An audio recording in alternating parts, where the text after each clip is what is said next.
Minhas irmãs, meus irmãos, que o Senhor Jesus nos abençoe. Muito bom dia a todos. É com muita alegria que voltamos ao Francisco de Assis para estudarmos um pouquinho mais o Evangelho e a doutrina espírita. E os Evangelhos vão nos trazer as muitas coisas que Jesus efetuou aqui na Terra. Os fenômenos, a forma como que Jesus lidou com a materialidade de nossos corpos, da natureza. Quando observamos os Evangelhos, nós vemos Jesus mexendo com as forças naturais, com os elementos naturais, com uma simplicidade impressionante. Jesus é capaz de acalmar os ventos, de acalmar os mares e as tempestades, os elementos naturais que compõem o planeta, e o faz sem nenhuma extravagância. Jesus é capaz de multiplicar pães e peixes aos milhares. Do nada, entre aspas, tira Jesus alimentos para milhares e milhares de pessoas, mais de uma vez. Jesus andará sobre as águas, derrogando, entre aspas, ainda outra vez, a lei da gravidade. Mas não foi só isso. Jesus curará enfermidades de todo tipo. Cegos, paralíticos, mudos, surdos, baixará febres, tirará do sepulcro depois de 3 dias Lázaro. Enfim, Jesus curará todo tipo de enfermidade e de todas as maneiras, tocando, impondo as mãos, autorizando a cura, depositando aos cuidados da fé daquele que pede, sendo tocado, sempre sem extravagâncias, sem atos espetaculares, teatrais. Afora isso, Jesus traz toda uma mensagem extremamente necessária aos nossos espíritos, porque, ignorante que somos, era preciso que viesse uma mensagem diferente da dureza apresentada pelo Velho Testamento. Então Jesus interpõe em nossas vidas a figura do próximo. Interpõe em nossas vidas a presença do próximo como chave da porta do céu, como chave do mundo espiritual superior. Haveremos de nos salvar pelo próximo, haveremos de nos desenvolver espiritualmente pelo próximo. Essa é a mensagem de Jesus. Mas a despeito de tudo aquilo que Jesus fez abertamente, sempre com muitas testemunhas, Jesus não foi acreditado por todos aqueles que viram os fenômenos. Não foi. Afinal de contas, ele mesmo vai dizer que é preciso ter olhos de ouvir, olhos de ver e ouvidos de ouvir, para compreender tudo aquilo que ele faz e tudo aquilo que ele representa. No Livro dos Espíritos, nós vamos encontrar a informação que o conhecimento intelectual arrasta o desenvolvimento moral. Então, seria suficiente o raciocínio, a lógica, para interpretarmos aquilo que foi feito e por quem foi feito. Nesse sentido, Jesus será claríssimo. As minhas obras testificam de mim. Ou seja, tudo aquilo que ele fez, tudo aquilo que ele mostrou enquanto fenômenos aqui na Terra, era tão somente para ratificar a sua grandeza espiritual, a sua unicidade com o Pai. E por isso mesmo, tudo isso que Jesus fez foi para que nós, em vendo esses fenômenos, acreditássemos que ele seria aquele a quem deveríamos seguir, ouvir e exemplificar junto com os exemplos dele. Narram os evangelhos que um dia alguns fariseus se aproximaram de Jesus e pediram a ele um sinal. Se tu és mesmo aquele a quem estamos esperando, dê-nos um sinal definitivo para que creiamos. Ora, tudo isso que Jesus havia feito não tinha sido suficiente. E aqueles fariseus queriam um sinal definitivo. O que mais? Poderiam os céus descer à terra como estava descendo e eles não acreditariam, por conta da dureza dos corações, por conta do entendimento parco. Jesus toma da palavra e diz a eles: essa geração perversa e má me pede um sinal. Não haverá para eles outro sinal senão o sinal de Jonas, que passou 3 dias e 3 noites no ventre do grande peixe. Estudiosos se referem a essa citação de Jonas ao período que Jesus passará no mundo dos mortos, 3 dias. Mas há mais. Por que Jesus falaria de Jonas? Quem é Jonas? O que significa o sinal de Jonas? Se visitarmos no Velho Testamento o livro de Jonas, nós vamos entender Jesus. Nós vamos compreender qual é o sinal de Jonas e a mensagem que Jesus nos traz. Jonas é um personagem do Velho Testamento. Alguns estudiosos dizem que Jonas não existiu. É um livro sapiencial.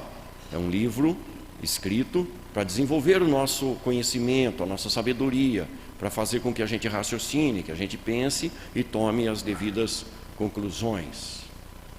De qualquer forma, ao observarmos a vida de Jonas, e é um livro muito curto, ele tem apenas 4 capítulos, nós vamos compreender do que se trata e por que Jesus se refere a Jonas. Jonas, por ser membro do povo escolhido, do povo de Deus, ele conhece toda a lei e os profetas. E aí Deus, logo nas primeiras linhas do primeiro capítulo, se apresenta dando uma ordem a Jonas. Jonas, eu quero que você vá pregar a minha palavra em Nínive, a cidade pagã, porque tem chegado aos meus ouvidos as muitas iniquidades e barbaridades, atrocidades mesmo, que têm sido cometidas por eles. E antes de destruí-los, quero lhes dar uma segunda chance. Aquele Deus rigoroso do Velho Testamento estava agora sendo apresentado como um Deus que dá sempre uma segunda chance, uma nova possibilidade. Assim como nossas vidas, todos os dias, quando amanhecemos ainda encarnados, temos uma nova oportunidade pela frente para renovar os nossos espíritos, os nossos votos de progresso, impor novas energias na condução dos nossos espíritos em busca de cumprirmos com o programa reencarnatório que traçamos para nós mesmos. Jonas recebe a ordem para pregar em Nínive. E Deus, evidentemente, não pediria a Jonas algo que ele não pudesse fazer, que ele não tivesse competência de fazer, porque nós não fazemos isso. Imaginemos Deus, então, na sua inteligência suprema. Mas Jonas, como nós todos, Jonas é portador do livre-arbítrio, o poder de decisão pessoal. E Jonas resolve não pregar em Nínive. Depreende-se que Jonas não quer ir pregar em Nínive, porque pregar para pagãos significa dar a eles a oportunidade de salvação.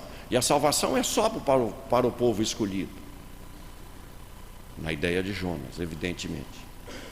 Ele entende que se ele pregar e converter, ele terá que dividir o paraíso, o céu, com os pagãos. E os pagãos não têm direito a céu.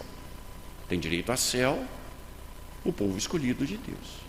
Então Jonas decide não pregar. Deus está errado, ele não pode pedir isso para mim. Ele não pode fazer isso comigo. Mas ele sabe, interpretando ainda as letras do livro de Jonas, ele sabe que Deus permanece sempre junto com o povo escolhido.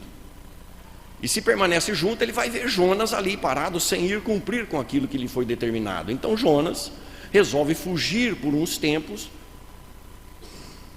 da presença de Deus, para que Deus não o cobre. E aí ele compra uma passagem, diz o livro, num navio mercante e embarca para uma longa viagem. Na primeira noite em que o navio já está em alto mar, uma grande tempestade se forma, colocando em risco a embarcação com a vida de todos aqueles que ali estavam e toda a mercadoria. A situação fica muito crítica, os marujos correm para lá, para cá, tomando providências para que o navio continue flutuando. O capitão dá ordem para que se jogue cargas ao mar, melhorando a condição de flutuabilidade do barco. E o interessante é que o livro vai anotar uma frase muito próxima daquilo que temos falado nos dias de hoje. Os marujos, conversando entre si, entre uma providência e outra, dizem: o que será que fizemos para estarmos passando por essa tempestade? Algo muito familiar em nossos ouvidos, né? O que fizemos na outra vida para estar passando por isso, né? Eu devo ter jogado pedra na cruz, ou ter passado roupa nas tábuas dos 10 mandamentos. O que será que fiz? Então é um raciocínio muito atual no nosso psiquismo, não é? E 2, 3 mil anos não é quase nada na evolução dos nossos espíritos aqui na Terra. Bem, os marujos estão assustadíssimos, e no meio daquele corre-corre, o capitão e mais alguns marujos encontram Jonas no porão do navio dormindo. Ele pagou a passagem, ele não precisa trabalhar. Ele se acomodou no fundo do navio e dormiu. Nem viu a tempestade, mas aí o capitão o acorda e diz a ele: Jonas, você dorme diante de uma tempestade dessa? Estamos a perecer. Você deveria estar pelo menos rezando para o seu Deus para que as coisas aqui se amenizassem, como estamos todos fazendo, cada um rezando para o seu Deus. Diante daquela circunstância, daquela situação, Jonas se entrega, ele abre o jogo. Essa tempestade é por minha conta, é por minha causa. Eu descumpri uma ordem de Deus e Ele está nos alcançando com a sua ira. Se vocês me jogarem ao mar, a tempestade passa e vocês vão embora sãos e salvos, porque o problema sou eu. Ato contínuo, Jonas ao mar. Nenhuma dúvida. Jonas ao mar. Melhor perder um do que perder navio e todo mundo. Bem, se a situação estava crítica diante daquela tempestade, agora ficou mais crítica ainda, porque Jonas está flutuando numa noite escura no mar, e o navio foi embora. Mas façamos uma observação: a tendência natural das coisas é para melhor. A finalidade da vida é para melhor. Acontece que para darmos um determinado salto, às vezes é preciso darmos uma determinada retroagida. E aquilo que poderia melhorar pode piorar um pouquinho mais. Com Jonas aconteceu isso. Se a situação já estava crítica, flutuando no mar, agora vem um grande peixe e engole Jonas. Presumimos seja uma baleia. Jonas então se vê dentro do ventre da baleia. Situação crítica. Não há o que fazer. Quando não há o que fazer, é rezar. E Jonas começa a rezar. E Jonas começa a rezar pedindo para que Deus intervenha na situação. Mas passa o restante da primeira noite e nada. O primeiro dia, nada. A segunda noite, nada. E as coisas vão piorando segundo o entendimento de Jonas, e ele vai ficando cada vez mais desesperado. E à medida em que o desespero vai adentrando a consciência de Jonas, ele vai revendo a sua própria consciência, e vai vendo que tudo aquilo é resultado daquilo que ele não fez. E era muito simples fazer, porque ele tinha, e ele tem, competência para fazer o que Deus lhe ordenou. Era tão somente uma tarefa natural, segundo as características pessoais dele. Então ele revê a sua consciência e percebe que tudo aquilo que aconteceu foi única e exclusivamente por conta daquilo que ele deixou de fazer. Com o advento da doutrina espírita, nós vamos aprender que somos responsáveis não só pelo mal que praticamos, mas também pelo mal que resulta do bem que não fazemos. Vamos repetir. Questão 642 do Livro dos Espíritos. Nós somos responsáveis e haveremos de colher os frutos do mal que praticamos, mas também do mal que resulta do bem que deixamos de fazer. Ou seja, toda vez que deixamos de fazer o bem, o mal se estabelece, criando uma tempestade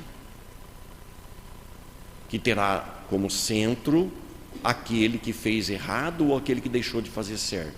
Evidentemente, por sermos seres sociais, todo mal que me atinge acaba atingindo as pessoas que estão ao meu redor. Daí a tempestade que envolve o navio onde está Jonas e outras pessoas. Uma vez que ele assume, as pessoas estão livres da problemática. Então Jonas está fazendo um exame de consciência. No Livro dos Espíritos, ainda a partir da questão 990, Allan Kardec estuda a questão do arrependimento. E os Espíritos vão dizer que o arrependimento, evidentemente, é uma condição espiritual, mas que os grandes arrependimentos quase sempre se dão no mundo dos Espíritos. Podemos até ter grandes arrependimentos aqui na Terra, mas aqueles arrependimentos de peso relativamente relacionados à vida que tivemos, quase sempre acontece no mundo dos Espíritos.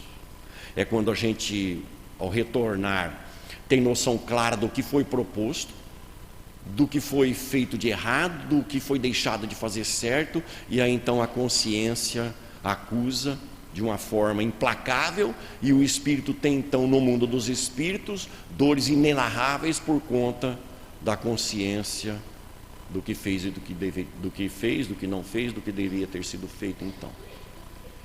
Kardec pergunta: diante de um arrependimento desse, qual é o comportamento do espírito? Ele pede uma nova encarnação, para começar tudo de novo. Entra-se num processo de planejamento de reencarnações futuras, para corrigir o passado, para construir o que não foi construído, reconstruir aquilo que foi destruído. Então Jonas arrepende-se de tal forma que o coração dele já fala junto com a consciência. E aí então Deus o ouve, e já é o terceiro dia.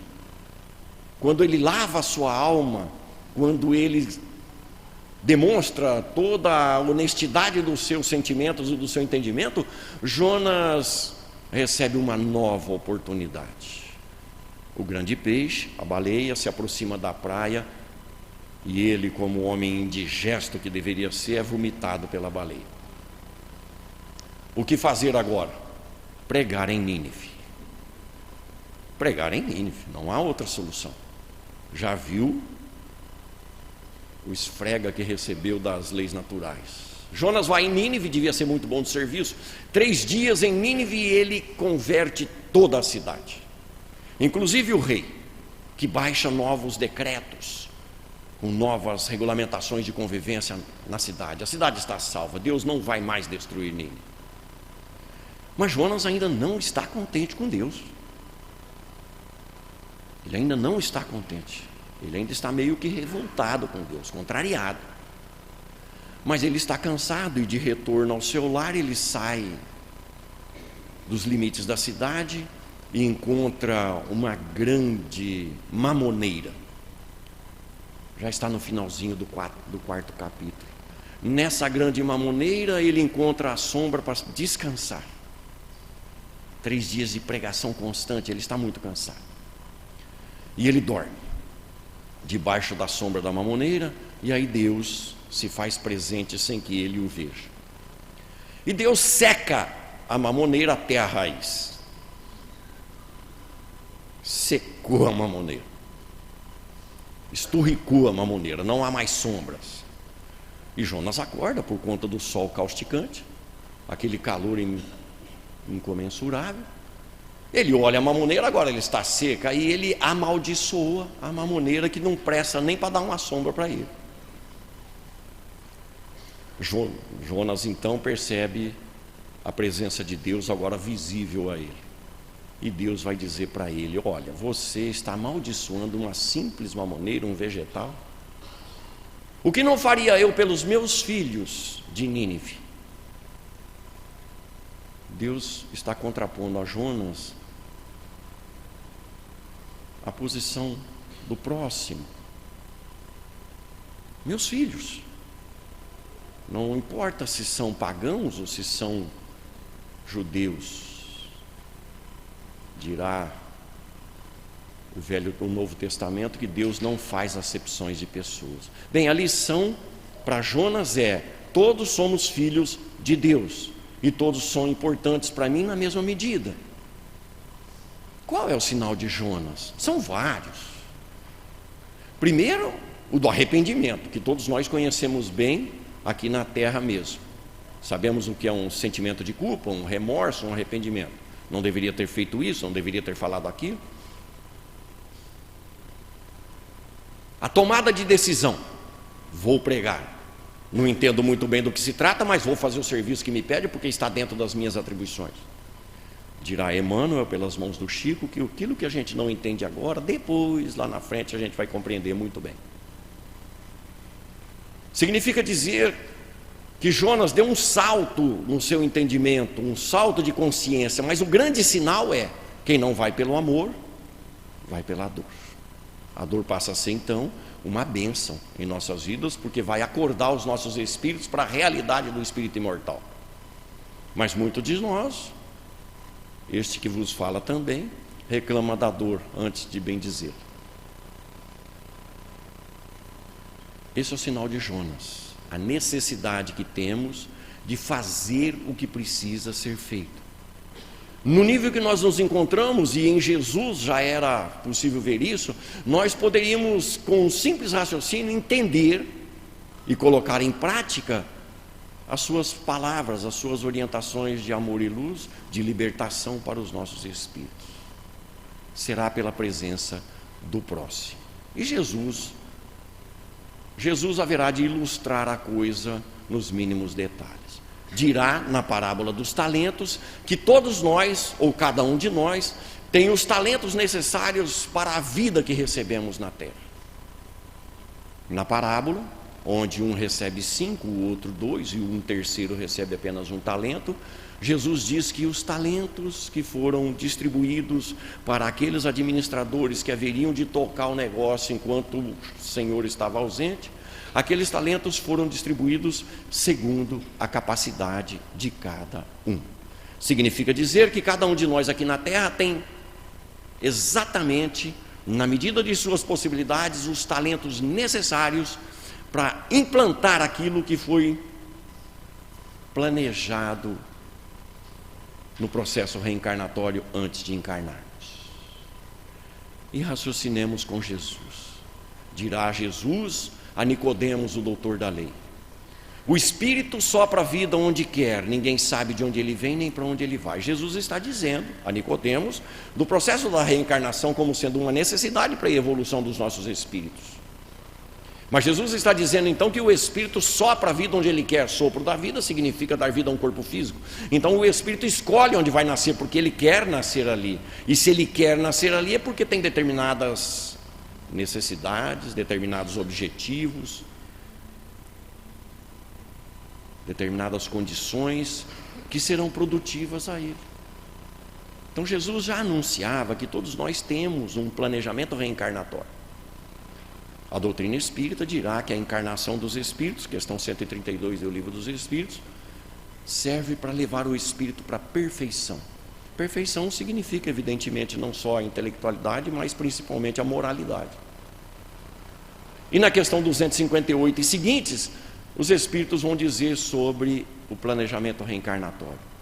Cada um de nós tem um planejamento todo pessoal, segundo a condição do nosso espírito, segundo a competência do nosso espírito. E tudo aquilo que recebemos para a vida é para o nosso progresso. Bastará, portanto, ao espírito impor a sua decisão e, evidentemente, envidar esforços para progredir. A questão 779 vai explicar, portanto, que nem todos progridem ao mesmo tempo, justamente por conta do entendimento de cada um de nós ser diferente uns dos outros. Uns se apressam mais no progresso e outros se demoram mais. De qualquer forma, nós teremos que prestar conta dos talentos que recebemos. É da lei. Na parábola dos talentos, o Senhor da vida chama os 3 trabalhadores, e aqueles 2 que dobraram o que receberam, ouviram do Senhor: servo bom e fiel, porque foste fiel no pouco, será colocado sobre muito. E aquele outro, o terceiro, que recebeu apenas um talento e que teve medo de perder os talentos e não o utilizou, enterrando, vai ouvir: você deveria ter colocado esse talento no banco para que pelo menos me rendesse os juros. Tomai dele o talento e dê àquele que mais tem, porque aquele que mais tem, mais lhe será dado, e aquele que pouco tem, até o pouco que tem lhe será tirado. Atai-o e lançai-o às trevas exteriores, onde haverá pranto e ranger de dentes. Qual é o significado dessa parábola? Tudo aquilo que recebemos precisa ser utilizado produtivamente. Todas as nossas atribuições estão relacionadas a todos os nossos atributos para esta encarnação. Então todos nós somos capazes de fazer algo pelo próximo, porque vivemos em sociedade. Jesus nos apresenta o próximo. Toda a mensagem de Jesus tem a ver com a vida de relação com o próximo, a começar, evidentemente, de dentro de casa, no lar, em família. Ora, Jesus está dizendo na parábola que quando nós não utilizamos os nossos talentos, quando nós não utilizamos as ferramentas que a vida nos deu, essas ferramentas nos serão tiradas em reencarnações futuras, para que a gente possa valorizar um pouco mais essas ferramentas, experimentando a ausência delas, atrasando-se no progresso. É simples. Lei de ação e reação. Lei de ação e reação. Se não fiz por merecer, não tenho direito. Jesus dirá então que esta propriedade, onde os administradores recebem talentos para trabalhar nela, essa propriedade é muito grande, diz Jesus. E ele chama de seara. Grande é a seara e poucos são os trabalhadores. Porque temos sido muito poucos aqueles que se voltam para o trabalho em relação à seara de Jesus. Nós temos nos preocupado muito com o nosso dia a dia, com o nosso terra a terra, com as coisas relacionadas a nós enquanto homens encarnados. Então a gente se preocupa muito com a nossa formação profissional, com a nossa formação familiar, e nos esquecemos da nossa formação espiritual. Então Jesus vai dizer que a seara é muito grande, ou seja, a época de Jesus, cerca de 300 milhões de habitantes do planeta, estimado, já era uma seara grande. Hoje somos 7 bilhões e cerca de 500 milhões de habitantes. A seara aumentou demais da conta. E Jesus está esperando que todos nós entendamos que esta seara humana precisa de trabalhadores, como Jonas. Então a pergunta é: quanto de Jonas há em mim? Tenho sido eu um Jonas? Quanto dos meus talentos ainda estão inativos em relação ao próximo? No século passado, 2 expoentes do comportamento humano trouxeram mensagens muito parecidas. Abraham Maslow vai estudar as necessidades da natureza humana. Maslow cria a pirâmide de Maslow, onde ele analisa as diversas necessidades que temos. Nessa pirâmide, na base da pirâmide, estão as necessidades fisiológicas. As necessidades de comer, de beber, de dormir, de fazer sexo, fisiológicas. E essas necessidades vão se tornando mais, entre aspas, purificadas, até atingir, no ápice da pirâmide, as necessidades humanas enquanto seres humanos que somos. Nada mais voltado exclusivamente para a coisa material. Maslow estuda as necessidades humanas e, na sua experiência com a natureza humana, chega a uma conclusão muito interessante. Aliás, não é uma conclusão, é uma determinação. Ele vai falar para nós que todos temos capacidades de produzir, acessar o cume da pirâmide, mas a maioria ainda prefere o dia a dia, as coisas do dia a dia, tudo aquilo que é relacionado ao dia a dia. Poucos vão engendrar esforços para fazer a natureza humana realçar-se. Então ele vai dizer que as pessoas que têm possibilidades, que têm conhecimento, que têm facilidades, que têm oportunidades, que têm, enfim, ferramentas para fazer as coisas acontecerem e não faz, essas pessoas são portadoras da síndrome de Jonas. Então Jonas dá nome a uma doença. Aqueles que não produzem, síndrome de Jonas. Evidentemente nos seus mais diversos graus. Pois quanto temos de síndrome de Jonas em nós? Capacidade de realização, capacidade de solução de problemas nossos e alheios. É preciso pensar nisso. Não. O problema não é meu.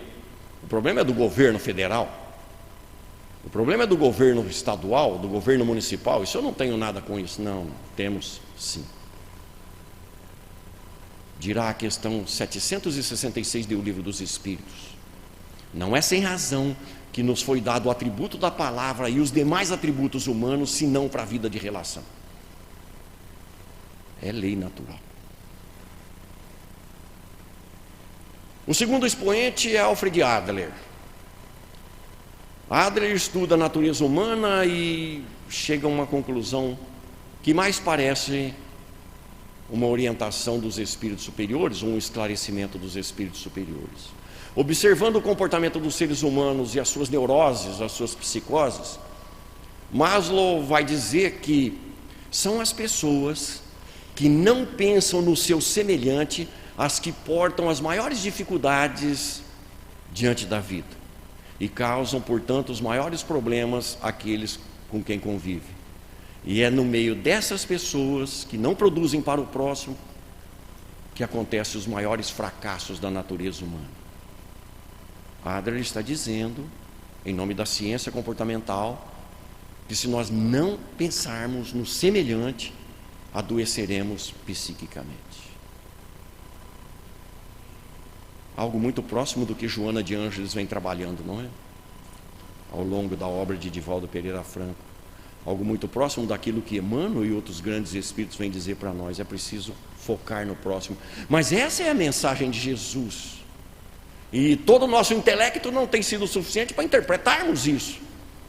Que não há solução para os nossos problemas se nós não nos investirmos da condição de trabalhadores da seara de Jesus, que prefere os atrasados, os que necessitam, os sofredores. Eu vim para os doentes, para as ovelhas perdidas da casa de Israel. Esses são meus preferidos, dizia Jesus. São os doentes que precisam de médico. Não vim para os sãos. E eu tenho feito essas coisas para que em mim tenhais paz, porque no mundo tereis sofrimento. E qual é a minha alegria se não fazer a vontade daquele que me enviou, disse Jesus. Ou seja, a vontade de Deus é que nós nos socorramos uns aos outros, que façamos para o próximo aquilo que queremos para nós mesmos, mas essa é a lei, segundo Jesus. Quanto de Jonas há em nós?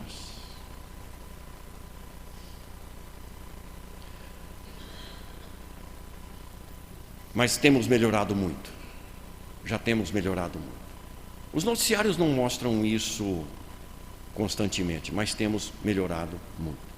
Nunca na história da humanidade existiram tantas entidades não governamentais, voluntariadas, para melhorar a dignidade humana na Terra, para melhorar as condições humanas na Terra. Nunca tivemos tanta gente trabalhando no bem, ostensivamente, objetivamente, anonimamente, no voluntariado. Já somos nós um voluntário? Onde? Esta casa acabou de pedir agora voluntários para a padaria.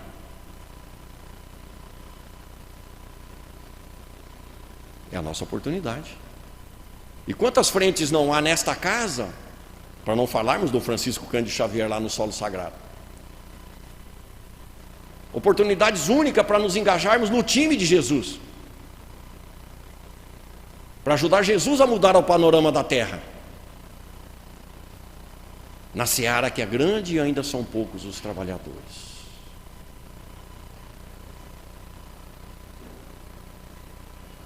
Jesus ainda vai nos alertar na parábola dos trabalhadores da última hora, ou da vinha. Jesus vai nos alertar dizendo que, e ele faz uma comparação distribuindo a tarefa ao longo do dia, ele vai falar que desde a primeira hora, às 6 da manhã, os representantes da vinha vêm buscar trabalhadores. Então eles vêm na primeira hora, às 6, para convidar trabalhadores para a vinha. Vêm às 7, às 8, às 9, e assim sucessivamente até a 1/10 hora, 5 horas da tarde, porque às 6 o expediente está encerrado. Para que todos os convidados tenham oportunidade de adentrarem a vinha. Por isso que se chama trabalhadores da última hora, é a última hora.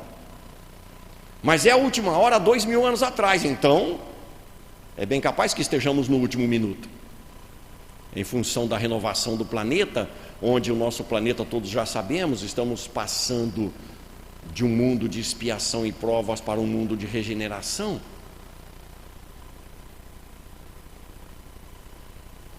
É a última hora. E os trabalhadores da vinha estão sendo chamados para trabalhar na construção, então, do mundo de regeneração. Como dissemos há pouco, a cada um é dado segundo as suas obras, lei de ação e reação. Como é que eu habitarei o mundo de regeneração se eu não tiver participado da construção dele? Como é que eu habitarei o mundo de regeneração se eu não tiver mostrado o meu valor e com isso me identificado com ele, com as suas características? Como posso pedir ou mesmo manter a esperança de estar num mundo de regeneração se eu ainda sou um Jonas praticante? Mundo de regeneração exigirá de nós outros a identidade com ele, onde os espíritos que aqui ficarem serão aqueles espíritos que já se prestam ao trabalho em relação ao próximo. E dirá Jesus. Nesse sentido, podemos entender mundo de regeneração por salvação, em relação aos sofrimentos ou uma condição melhor no futuro. E dirá Jesus então: aquele que quiser salvar a sua vida vai perdê-la. Aquele que quiser salvar a sua vida vai perdê-la. Mas aquele que perder a sua vida por amor de mim vai ganhá-la. Ora, esse povo me honra com os lábios, mas o coração está longe de mim. Então Jesus está dizendo que aqueles que perderem tudo aquilo que é particular em benefício da sociedade, esses vão ganhar o mundo de regeneração.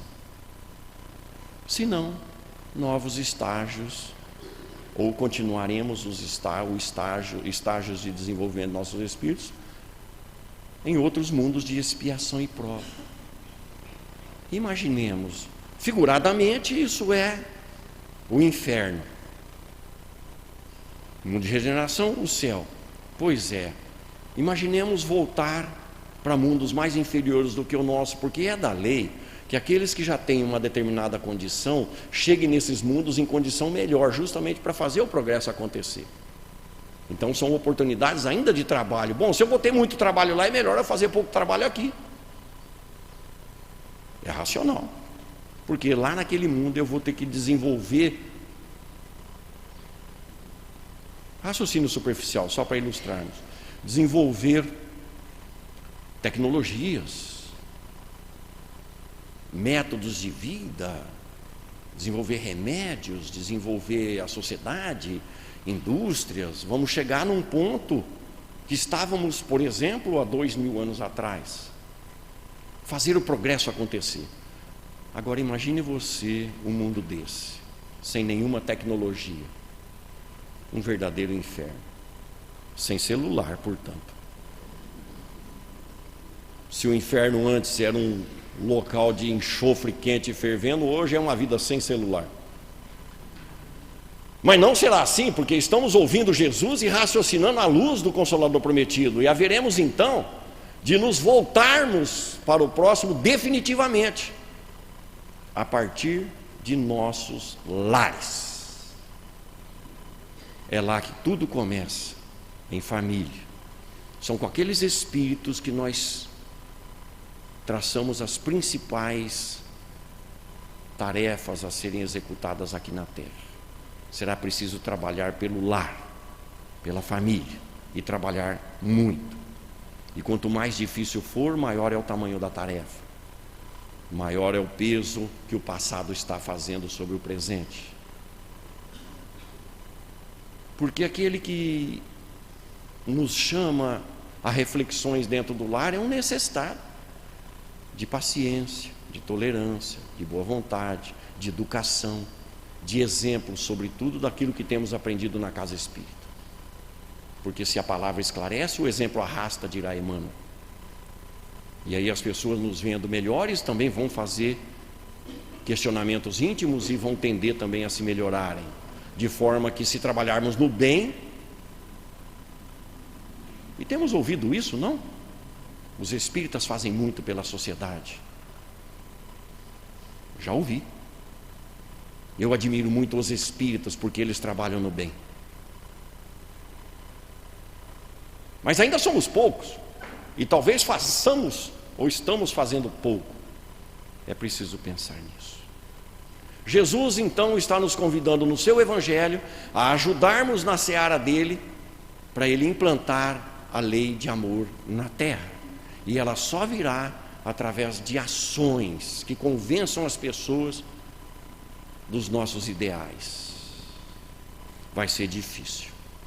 Vai ser difícil porque a natureza humana ainda é orgulhosa, ainda é egoísta e é vaidosa. E a gente haverá de fazer o bem para muita gente que sequer vão agradecer. Não vão valorizar, não vão compreender, não vão aceitar, vão, pelo contrário, diminuir aquilo que fizemos. Não tem problema, não se incomode, não nos incomodemos com isso. Jesus também fala sobre isso no seu evangelho de amor e luz.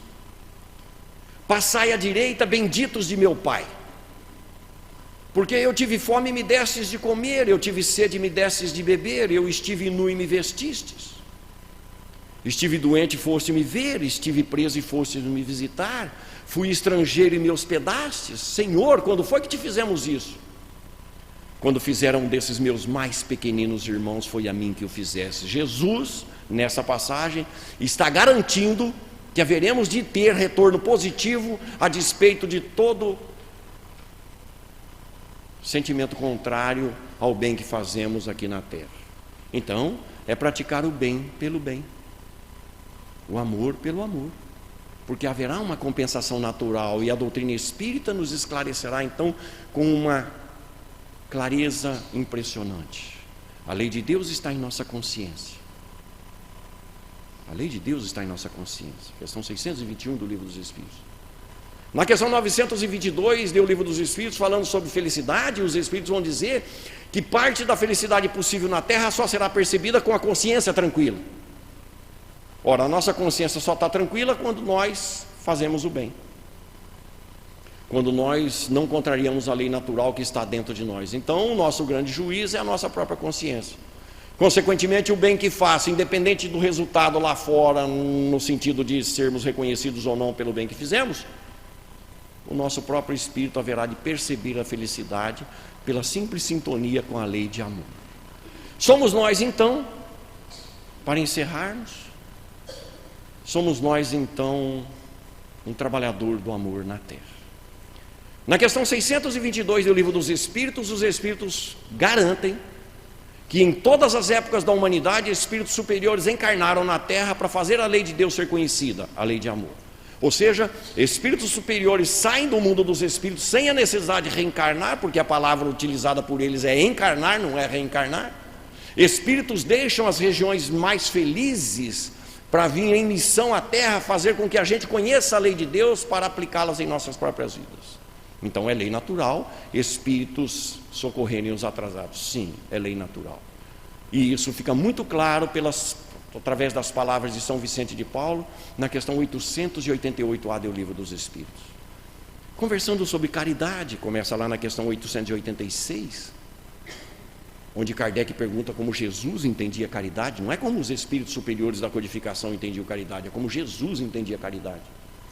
E eles vão dizer que é benevolência para com todos, ou seja, é preciso ser bom, isso significa ser bom até materialmente. É preciso ser indulgente com as imperfeições alheias e é preciso perdoar as ofensas. Mas São Vicente de Paula, na questão 888A, quase que encerrando toda a lógica do ensinamento, vai dizer: o Espírito, esteja ele encarnado ou desencarnado, nunca pode se esquecer. Assim como acima dele há aqueles que o ajudam a progredir, que o incentivam a progredir, tem ele o mesmo a fazer com aqueles que estão atrás de si. É lei natural que nós socorramos o próximo. E é preciso entender isso definitivamente. E é a isso que a doutrina espírita nos conduz, ao entendimento da mensagem de Jesus, acerca do amor a ser colocado dentro de nós, para ser dividido com aqueles que convivem conosco. Então, a opção sempre será muito simples: caminhar com Jesus, mas nunca sem Kardec. Muito obrigado a todos e muita paz.